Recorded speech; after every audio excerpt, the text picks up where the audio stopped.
বাইরে বেরোলে কাবাব আমরা কম বেশি সবাই খাই আর খেতেও ভালোবাসি।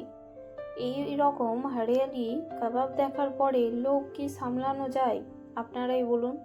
তাহলে রেস্টুরেন্টের মতো বাড়িতেই আজকে হরিয়ালি কাবাব বানিয়ে নিই।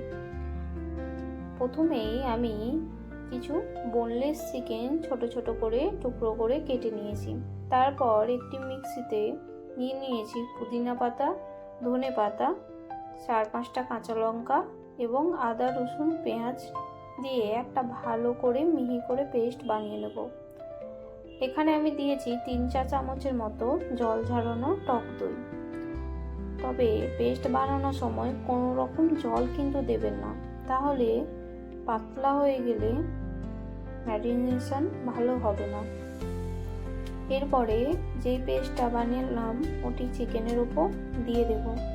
তারপরে এখানে দিয়ে দেব নুন 1/2 চা চামচ, গোলমরিচের গুঁড়ো 1/2 চা চামচ এবং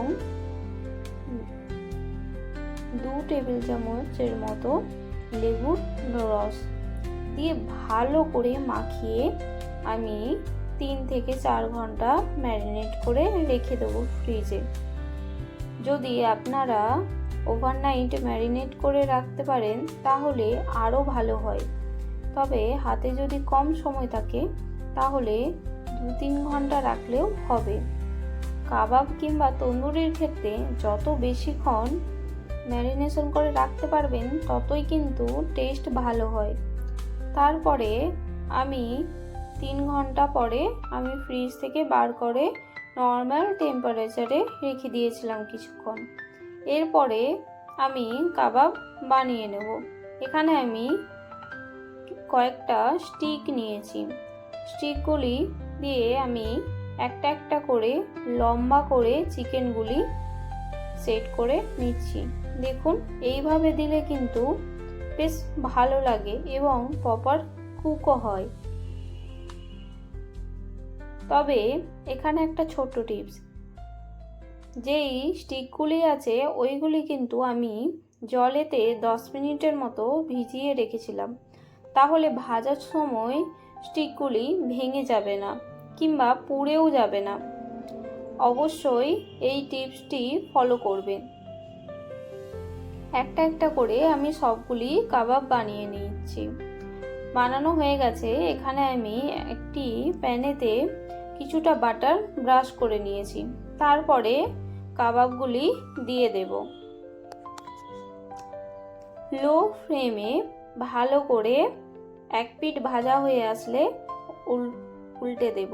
তবে ওপর থেকে আমি একটা ব্রাশের সাহায্যে বাটার ব্রাশ করে দেব এবং কাবাবের যে গ্রেভিটা আছে ওই গ্রেভিটাও একটু করে লাগিয়ে দেব। এতে টেস্টটা আরও ভালো হয়। উল্টে পাল্টে বেশ ভালো করে বাটার মাখিয়ে সেঁকে নেব। একটু অল্প করে বাটার ব্রাশ করতে থাকবো, তাহলে এই হরিয়ালি কাবাবটি খুব সফট হয়, ভেতর থেকে জুসিও থাকে, না হলে কিন্তু শুকনো শুকনো হয়ে যাবে। বাটার ব্রাশ করে করে তাওয়াতে সেঁকা হয়ে গেলে আমি ওভেনে একটুখানি ডাইরেক্ট ঝলসে নেব, তাহলে যেই স্মোকি ফ্লেভারটা আসে ওটা খুব সুন্দর চলে আসে। দেখুন, আমার কিন্তু সবগুলি কাবাব বানানো হয়ে গেছে এবং আমি এখানে স্যালাডের সাথে পরিবেশন করলাম।